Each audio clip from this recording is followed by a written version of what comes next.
Good evening and a very, very warm welcome to all of you. It's an important day for us, and not just because we complete 3 years today, but also because it's the birth anniversary of the great writer Prem Chand. And it's interesting to note that his first ever collection of short stories, which was titled Soze Watan, was banned from publication. Copies of it were burnt on charges of sedition. So now that was back then in 1908 under the British rule. And now, yet, again we find ourselves plunged neck deep into this debate about arrested voices. And when I say neck deep, I really do mean it. And just to prove my point, I have to let you into a small story, a confession of sorts. Just a few months ago, when we had actually decided on the exact topic of discussion for today, it was supposed to be sedition. Because at that point in time, Vinayak Daha was in jail and a lot of things were happening around. And then during the course of a casual conversation with a senior journalist, he said, why is someone like you interested in something like sedition? I don't know what he meant back then, but then it got me thinking, that why was I doing this thing on sedition? And at that point in time, at the face of it, it looked like the most logical and plausible thing for media like Kindle to be doing, which prides itself in being a progressive and liberal journal. To make the right kind of noises about the right kind of subject. And sedition definitely seemed to fit the bill. So we rustled up a decent enough panel to balance out all the viewpoints. So there was one person from the party in power, one person from the party in opposition, one person from the mainstream media, one from the alternate media, a voice from Kashmir, a voice from Northeast, and the perfect recipe for the perfect seminar holiday. And then it struck me, and it really struck me hard. And then I realized that it just might turn out to be a completely futile exercise. Because we all knew what the person from the party in power would have to say, what the person from the opposition party would have to say. We all had an idea what the mainstream media guys' agendas were. We knew what the alternate media guys' issues were. I knew what I had to say. So the only difference would be that we would all be parroting our much rehearsed lines, sitting here in this wonderful town hall in this beautiful city of joy. And then I realized that all of us had been trapped under the various labels that we wore. All of us institutionalized, never ever being able to speak the truth about ourselves, nor about the people that we claim to represent. I've been to Kashmir just a few days back.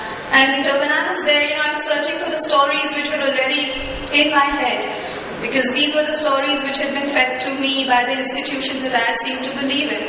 So I went to Kashmir looking for the Stone Pelter story, looking for the conflict zone story, looking for the lost paradise story, looking for the disappeared person story, and so on and so forth. I did find some of them, but most of it slipped through my fingers. And then I found some other stories. These were stories which had been left behind by time. They seemed like some abandoned wooden crates sitting at the back of a old warehouse. Nobody knew where these crates came from. No one knew where they would go. There was no one to claim them. And I knew that there had been people who had put their entire worlds in those boxes, had watched over them with whatever that they had, until oblivion had closed in on them like mist.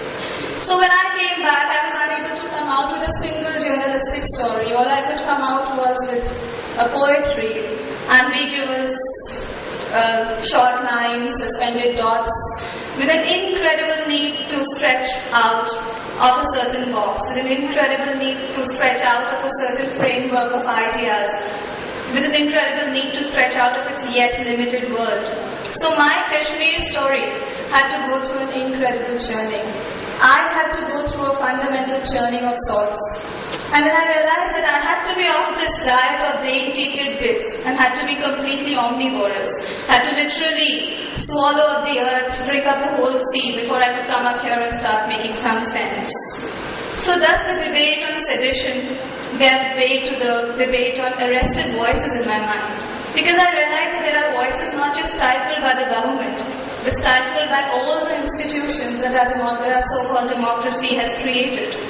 So we don't have voices that are arrested. We don't just have voices that are arrested behind jails.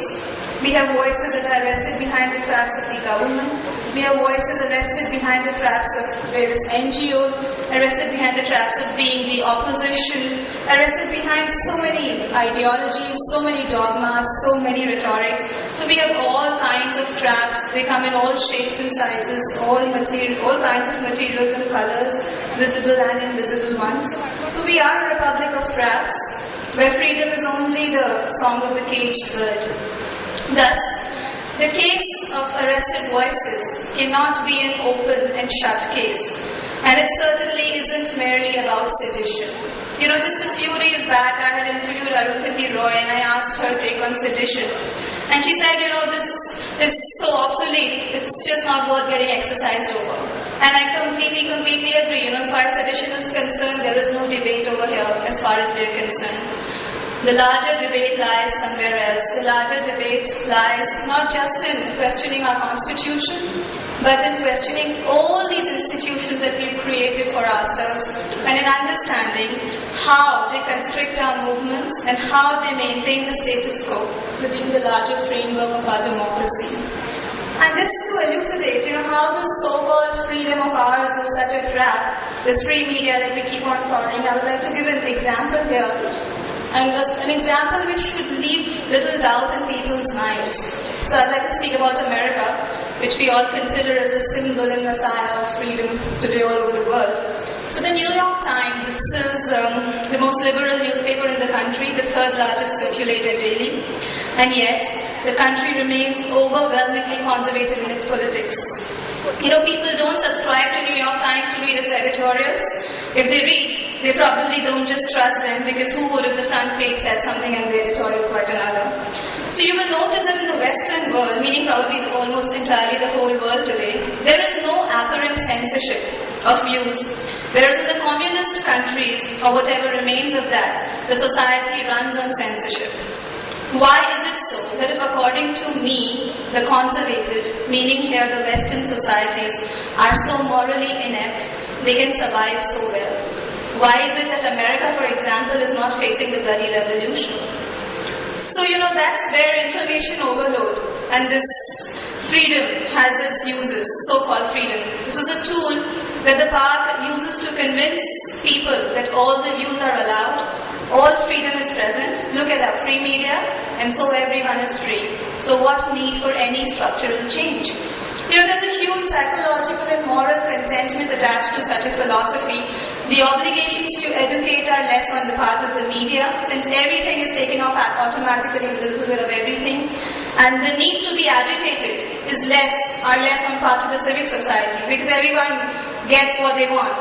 The liberal gets his editorial, the material girl gets her Broadway reviews, the bibliophile gets his top 10 lists, the frustrated soul gets his gateway to the laughter club, the tourist gets his the guides to nightclub. So all of this and so on and so forth. So the free society has the people voluntarily suppressed. They have gathered enough expertise to make my fellow Indian friends who've been living in Virginia for the last 15 years to claim that they have never seen someone beg on the streets of America, to claim that there are no homeless people in America, to claim that, if there is no health insurance, it's just because black people are merely lazy bones. So, and they see television every day and do not find a single program about the hungry, only for those that are hungry for Rachel Ray. And we can easily find enough parallels in our part of the world. And these are the moronic, pathetic, stark realities of our times. So yes, our voices have been arrested, but we have to understand the nature of this arrest much before we set out to free ourselves. So today, I urge all of you to forget some of the lines that you might have spoken over the years and come up with some new ones. So that when I transcribe whatever happens today and send it to some policy makers, it doesn't get trashed. So that we don't have a rerun of the 5-minute television debates every evening that we have on our television sets without any meaning whatsoever. Let us all try and step out of our cages today. get ourselves free and basically get together, get in all our emotions, put in all our humanity, all our moralities, all our intelligence and resources in a well-meaning effort to really, truly free our voices. So in the end, I remember the revolutionary poet Faiz Ahmad Faiz. It's the year of his birth centenary. I'm one of the rare poets who we can actually call the people's poet and take these lines very, very seriously today. बोल के लब आजाद है तेरे, बोल जुबां अब तक तेरी है, तेरा सुतवां जिस्म है तेरा, बोल कि जां अब तक तेरी है. देख के आहंगर की दुकान में तुंद है शोले सुर्ख है आहन, खुलने लगे कुफलों के दहाने, फैला हर एक जंजीर का दामन. बोल ये थोड़ा वक्त बहुत है जिस्मो जुबां की मौत से पहले, बोल कि सच जिंदा है अब तक, बोल जो कुछ कहना है कह ले. Thank you so much.